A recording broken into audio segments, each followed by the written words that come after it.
और टेंट आज छोटा पड़ गया है। जितना टेंट के अंदर है इससे 5 गुना टेंट के बाहर है हमारे भाई बहन। तो दोस्तों, आने वाले समय में हमारे समाज की दशा और दिशा बदलेगी, ऐसा हम विश्वास करते हैं। जैसा कि हमारे कई साथियों ने बताया और बहुत सारी बातें आपके बीच में रखी हमारी समस्याओं के बारे में। आप लोगों को एक बात ज्ञात होना चाहिए कि ये 17 तारीख को जुलाई में ही कार्यक्रम क्यों,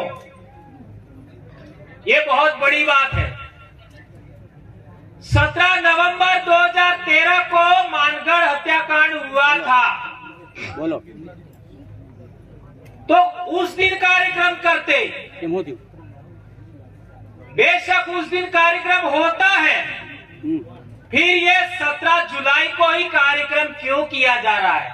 इस टाइम बारिश होती है, अब की बार बारिश नहीं आई अलग बात है, लेकिन बारिश की वजह से बहुत डिस्टरबेंस होता है। 2023 में बहुत ज्यादा बारिश हुआ था, फिर भी ये तारीख क्यों, ये बात हमको जानना समझना जरूरी है। तो मैं जानकारी के लिए बताना चाहूंगा, ये अखबार का कतरन आप लोगों ने पढ़ा होगा, नहीं पढ़ा है तो इसको पढ़ लीजिएगा। ये 17 जुलाई 2011 का भास्कर पत्रिका है। कौन सी तारीख? 17 जुलाई 2011 का भास्कर की पत्रिका का मामला है, ये पेपर है।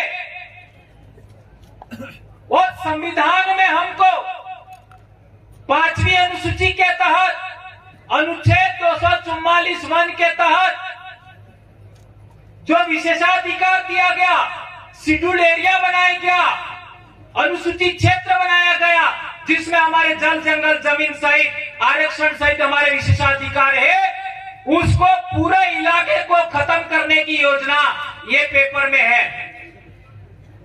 आज रतलाम में निवेश क्षेत्र हुआ, ये जो आपका सरवण में जो जमीन छीनने का मामला हुआ, जितने डैम बन रहे हैं, जितने हाईवे बन रहे हैं, एक्सप्रेस वे बन रहे हैं, रेलवे लाइन कूद रही है और आपका खनन का काम हो रहा है, ये सब इसके अंदर लिखा है। हरियाणा से लगा करके बॉम्बे तक ये पूरा, जिसको हम बिल प्रदेश कहते हैं, वो पूरा का पूरा कब्जा करने की योजना थी और है। इस तरीके से देखा जाए तो हजारों साल से हमारे बाप दादे अरावली पर्वतमाला, सातपुड़ा पर्वतमाला, विंध्याचल पर्वतमाला और साबरमती नदी, लूणी नदी, माही नदी, नर्मदा नदी, तापी नदी और गोदावरी के इलाके में हमारे बाप दादा रहते थे, वो पूरा इलाका नियंत्रण में लेने का मामला था। इस वजह से हम लोगों ने इसको समझा और फिर यहाँ का आदिवासी समाज को जागरूक करने के लिए, इकट्ठा करने के लिए, संगठित करने के लिए हम लोगों ने लगातार मेहनत किया और मेहनत करते करते करते हम पहले दूसरे संगठन में थे, वहां पर बात रखा, लेकिन वहां बात नहीं बनी क्योंकि निर्णय करने वाले लोग आदिवासी नहीं थे। तो हमने आदिवासियों के लिए, आदिवासियों के द्वारा और आदिवासी के लिए ही निर्णय करने वाला मंच तैयार किया और वो कोई संगठन नहीं है, उसका नाम है आदिवासी परिवार।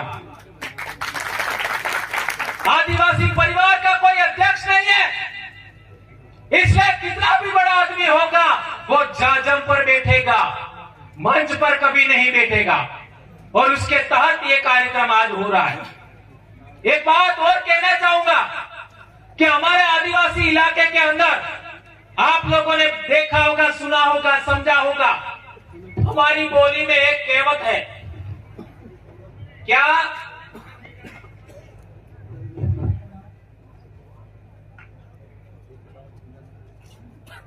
अपने बाप બાપ દાદાનો ઇતિહાસ દબાવી દીધો. એમ આપણે બાપ દાદા કઈક ને કઈ આપણે બાપ દાદાનો ઇતિહાસ દબાવી દીધો. पर कौन सा इतिहास दबाया ये हमारे बाप दादे जानते नहीं थे. ये बात कहते थे. इसके साथ एक और बात कहते थे हमारे बाप दादे. वीर आदु आज थकी अणी धरती ना धूल मूल ना धणी है. धणी का मतलब मालिक. ये हमारे अनपढ़ बाप दादा ये बोलते थे. और एक इंपॉर्टेंट बात है, कोई तो कमी रही होगी हमारी जिसकी वजह से लगातार हम सिमटते सिमटते आज पहाड़ों में आए हैं. और पहाड़ों से भी निकालने का, जंगलों से भी निकालने का षड्यंत्र चल रहा है. तो वो कमियों को पूरा करते हुए, उन कमियों को खारिज करते हुए, नकारते हुए हम लोगों ने ये मंच बनाया है. इसलिए यदि आप आदिवासी परिवार की व्यवस्था को मानते हो तो मानगढ़ आइए. ये बात ध्यान रखिए. इस कार्यक्रम की बात कर रहा हूं. आदिवासी परिवार के अनुशासन को मानते हो तो मानगढ़ पर इस दिन आइए. बाकी आप रोज आइए, कोई दिक्कत नहीं. हम लोग आने वाली पीढ़ी को बचाना चाहते हैं. आज देख लीजिए, जुलाई, अगस्त, सितंबर, अक्टूबर, ये 4 महीना सबसे ज्यादा हमारे बच्चे स्कूल में आते हैं. जितने भी शिक्षक साथी हैं, जितने भी भाई स्कूल के बारे में जानते हैं, क्या ये बात सही है कि गलत है? जुलाई, अगस्त, सितंबर, अक्टूबर, यही 4 महीने हैं जिसमें सबसे ज्यादा हमारे बच्चे स्कूल में आते हैं. और इसी टाइम सबसे ज्यादा व्रत उपवास है. सबसे ज्यादा. और एक तो पूरा महीना सावन का. अरे पागलो, मेंढक से समझिए. मेंढक सर्दी में जमीन के अंदर रहता है. मेंढक गर्मी में जमीन के अंदर रहता है. वो पहली बारिश के साथ जमीन के बाहर आता है. और जब तक बारिश होती है तब तक मेंढक खाता रहता है, खाता रहता है, खाता रहता है और अपने शरीर में चर्बी इकट्ठा करता है. और जैसे ही बारिश खत्म हुआ वो वापस जमीन में चला जाता है और जिंदा रहता है. और तुम लोग जैसे ही बारिश शुरू होती है भूखे रहना शुरू करते हो, व्रत करते हो, उपवास करते हो. अरे सभी जीवों को, एक कीड़े को भी, एक तितली को भी बारिश में सबसे अच्छा भोजन मिलता है. छोटे से छोटे जीव को बारिश के सीजन में सबसे अच्छा भोजन मिलता है. और जब सबसे अच्छा भोजन मिलता है तब तुम भूखे रहते हो. यह तुम्हारे दिमाग में यह बीमारी किसने घुसेड़ी? इसलिए मानकर आते हो, आदिवासी परिवार की व्यवस्था को मानते हो, आदिवासी परिवार के अनुशासन को मानते हो, तो पहला काम करिए,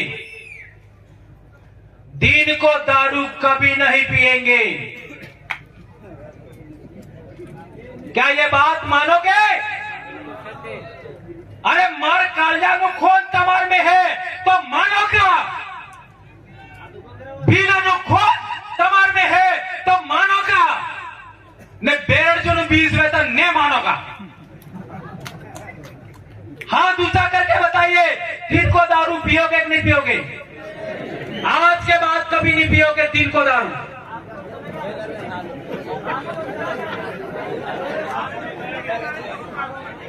और दूसरी बात, मैंने ये नहीं कहा कि रात को पीना है. संत गोविंद गुरु महाराज को मानते हो तो पीना ही नहीं है. अरे अपने बाप दादा ने भाव आलવાનો मामलो तो તમે કપ બે કપ લઈ લો. બાલ સડાબાનો મામલો તો काम।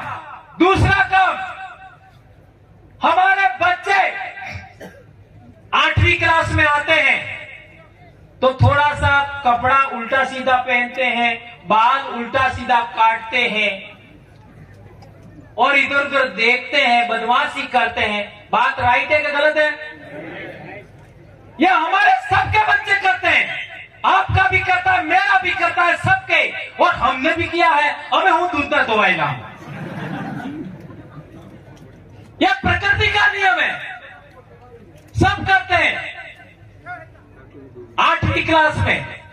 और हम क्या करते हैं, 8वीं क्लास बाद बच्चे को गुजरात जाने का इजाजत दे देते हैं। गुजरात यानी शहर में काम करने की इजाजत देते हैं। ये बात राइट है कि गलत है? राइट है। और जो बच्चा अहमदाबाद जाएगा, गुजरात में जाएगा, वो सबसे पहले फोन लाएगा। बात राइट है कि गलत है? गलत है। और पसंद नौकरी में फिर जाएगा और आई बाप ने थोड़ा परेशान करेगा और थोड़ा घी लावेगा, थोड़ा माँ बाप तक लेगा, पसंद नौकरी में गाड़ी लावेगा। और जिस बच्चे को तुमने 8वीं में मोबाइल दे दिया, जिस बच्चे को 9वीं में तुमने गाड़ी दे दिया, वो 10वीं में लाड़ी जरूर लाएगा। फिर क्या होगा? उम्र कम होने की वजह से पॉक्सो में जेल जाएगा। कितने बच्चे, नौजवान बच्चे जिनको कुछ भी पता नहीं है, आज हमारे समाज के बच्चे जेल में हैं। और बच गया तो 11वीं में नहीं बचेगा, 11वीं में जाएगा, हर हाल में बदमाशी करेगा। इसलिए मेरा दूसरा आपसे अनुरोध है कि 8वीं से 12वीं तक आप अपने बच्चों को फोन नहीं देंगे। ये सबसे कठिन टास्क है। तमार में पीलनो बीज है तो आ बात करोगा, कौन कौन मानेगा बताओ? यस, हाँ दूसरा करो बेबे। यदि तुम्हारी नस्ल बचाना चाहते हो, तुम्हारे बाप दादाओं क्या एरिया बचाना चाहते हो, तुम्हारी संस्कृति बचाना चाहते हो, तो 8वीं से 12वीं तक बच्चों को फोन लाके नहीं दोगे। 8वीं से 12वीं तक बच्चे को मोटरसाइकिल नहीं दोगे। ये काम आप करोगे। एक और अंतिम बात,